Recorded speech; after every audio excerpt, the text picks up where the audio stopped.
We begin with that breaking news in the East County. One teenager is dead, 3 others injured after a horrible car crash early this morning. A wildfire is burning near the Northern California town of Paradise. That's the same town destroyed by the 2018 wildfire that killed 85 people. And it's a good thing it did, because Leah just told me in the last commercial break, literally, that it's going to rain tonight.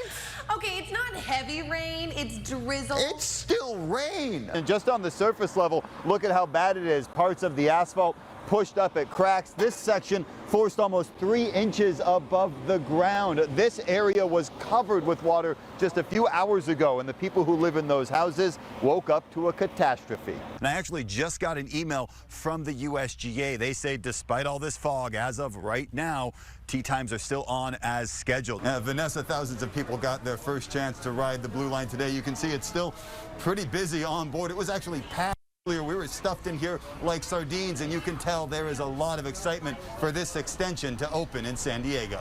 I was fortunate to get a rare one-on-one interview, and I asked him point blank, is this where he thought we'd be 2 years in? What a smile, what a moment. A Marine corporal who lost his leg in Afghanistan has a new home in Escondido. You guys always give me the stories to read about bald things, don't you? Thanks a lot. The special fundraiser at Mike Hess Brewing Company brought in more than $30,000 for pediatric cancer treatment and research because a bunch of people shaved their heads. Uber is adding a surcharge in response to rising gas prices, the temporary costs that you'll have to pay starting soon. Why do I feel like temporary is not going to be temporary? It never is. It never is. It is so true. It's 6:01 on this Sunday. It's March 13th. I'm Mary McKenzie. I'm Jared Aarons, temporarily filling in for Melissa Messia, and I'm pretty sure that's temporary because I can't do weather the way she can. She's coming back next weekend. She is. So, She'll be yes, back a lot next of people weekend. Have been asking. We'll get to all of that in just a moment, your weather forecast. But first, we want to get to some stunning allegations against a San Diego County Sheriff's deputy. The long, strange saga of redeveloping the sports arena site takes another turn today. Good evening. I'm Jared Aarons. Vanessa Van Hefty is off. For the second time in as many years, developers have a chance to give the Midway District a facelift. And this afternoon, we got a glimpse of what it could become. ABC 10 News reporter Ryan Hill is in Midway with details on one developer's plans and what happens next. All right, ABC 10 News has been following this process since early 2020, and here's a look at how we got to this point. Back in February of 2020, the city asked for proposals the first time and then chose the plan from Brookfield Properties in August of that year.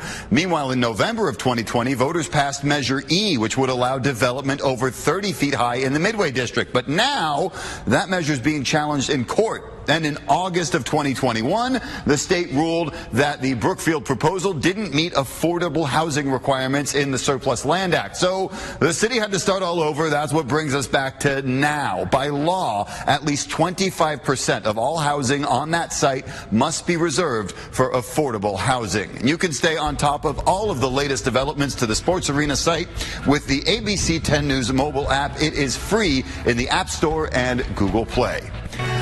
Jury selection will begin in Georgia tomorrow as 3 men stand trial for the murder of Ahmaud Arbery. He was killed while jogging in a Brunswick neighborhood, and his death sparked protests across the country. As ABC's Mona Kosar Abdi reports, the case has already made changes to Georgia laws. Just into the ABC 10 newsroom, at least one person is dead after a crash on the 805 freeway in National City. According to the CHP, a car crashed into the center divide in the northbound lane near East 18th Street at around 8:30. After that, CHP says at least one person walked into the southbound lanes where they were hit and killed. CHP still cannot confirm if that pedestrian was from the crashed car. All north and southbound lanes are back open after a closure that lasted about an hour and a half. This is still a developing story, and we will bring you more information as it comes in. New information also tonight into what caused that oil spill off of Huntington Beach. The U.S. Coast Guard says a Panamanian registered cargo ship dropped anchor during a January storm in rough waters. They say the ship's anchor caught the underwater pipeline, cracking its concrete casing and then dragging it more than 100 500 feet, bending but not breaking the pipeline. Investigators are not finished. They say they're still looking at multiple ships and scenarios to find the cause.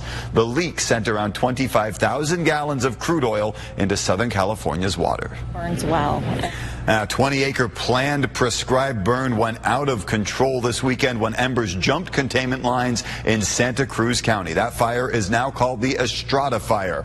CAL FIRE says afternoon winds that picked up on Friday, carried those embers outside of the prescribed burn area. Prescribed burns are used to reduce fuel for potential wildfires. The Estrada Fire now is holding at 148 acres and is 60% contained tonight. ABC 10 News meteorologist Leah Pizzetti is tracking a cool down, and I've even seen that some rain has already come in to California right now. Yeah, definitely, Jared. We all time all that up for you coming up in just a bit. We'll take any rain we can get. Thank you, Leah. This holiday season will be a lot different from last year for vaccinated Americans. White House medical advisor Dr. Anthony Fauci says families who've gotten the shot can feel comfortable about spending the holidays together. On Friday, meanwhile, an FDA panel voted unanimously to recommend authorizing booster shots for the Johnson & Johnson vaccine. It can be given as early as 2 months after the first shot. Also, for children age 5 to 11, the FDA is on track to approve the Pfizer vaccine for that age group in early November. Some California parents opposed to vaccine mandates plan to keep their kids home from school tomorrow in protest. Schools get their funding based on student attendance, so the parents hope this protest will hit the school's bottom line. Once the vaccine, though, is fully approved by the FDA for their age group, the COVID vaccine will be mandatory for all children who attend school in person. Enforcement on that could begin as early as January, but it's more likely to start in July. In response to this planned walkout protest, the County Office of Education sent us the following statement, quote, "We understand that families and students may have strong emotions and questions about COVID-19 safety measures. However, keeping children home from school to protest state policies only results in lost learning time for our students." Here in San Diego, the county reports another 528 COVID cases. As of Friday, our 7-day test positivity rate is just under 3%. No new deaths were reported today. Kidnappings in Haiti on the rise, and now American children are caught in the middle. Coming up, how desperate conditions in the earthquake-ravaged country are leading to the abductions. Plus, still living the good life. The new record, Tony Bennett's new record, helped him set this week. And making strides towards a cure. Why bringing the breast cancer walk back to Balboa Park is a big deal for survivors and their cause. ABC 10 News reporter Jared Aarons looks at the changes the county plans to make so more people can get the tests they need. This is one of the busiest testing sites in San Diego County, and the line to get in stretched for several blocks all day long. County leaders told me they have no plans to open any new testing sites, but they hope that they can increase capacity at the ones they already have. It's very boring. For the second straight week, Madeline Jimenez and her parents are standing in line, waiting for a COVID test. We were all feeling kind of, a little achy, a little tired, so we thought it would just be precautionary to, go get tested. They're among several people County Supervisor Nathan Fletcher spoke with Monday morning as he walked down a line that stretched around a corner for nearly 2 blocks. It's lines like these, he says, the county is trying to get rid of by increasing testing capacity. If we could do 100,000 tests a day, we would do 100,000 tests a day, right? We're literally doing everything we possibly can, as is everyone in the healthcare system. Right now, the county has the ability to do 47,000 tests per week, but Fletcher says that's only about 10% of the total number of tests available across the region. You can call your primary care physician, the pharmacies, CVS, Rite Aid, all of those places, they all have testing capacity. He says the county won't add more sites, but can increase capacity as more staff become available. And they're hoping to prioritize tests for people who need them rather than want them. We're trying to right-size a little bit of the demand with the folks who need it most. And in particular, figure out how we pivot to folks who are trying to return to work. Or return to school, like Madeline, who says a COVID test is nothing to fear. It doesn't hurt too much. It just kind of tickles. and it's not too painful. County leaders all stress that you should not go to the ER to get a COVID test, and that if you feel sick and you can't get tested, assume you're positive and act accordingly. They also say they're confident the county can handle whatever surge comes because it has one of the highest vaccination rates in the nation. In City Heights, Jared Aarons, ABC 10 News. It's hot. It is. I mean, it was really hot Really today. hot. I was driving in and had the air conditioning blowing and the windows down and trying to get any kind of breeze I could on myself. It's going to stay that way for a little while. Let's take a look at what it looks like right now. A heck of a lot cooler than it was earlier today. In fact, we're already down into the low 70s here in San Diego. Humidity is up, and that's going to play a factor as we go throughout the week. But the next few hours going to get even cooler. We're into the mid to upper 60s, both along the coast and inland. And then tomorrow, it's going to be hot again. Not as bad as today, but we're continuing that heat trend at least until Monday. That's when we have a chance for some rain.